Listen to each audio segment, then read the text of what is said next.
nihanante unbong shani jiweni a unbong saibe makom ga sawaga kyak tiksan makom ga shroch groga nu shitan de soraga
so ai do un bong sai be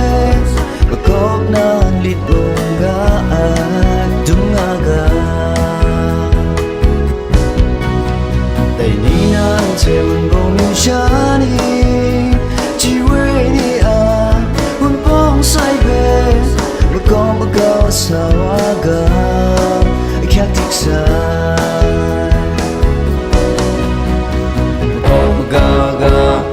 Roach groga, nu shidan de soraga.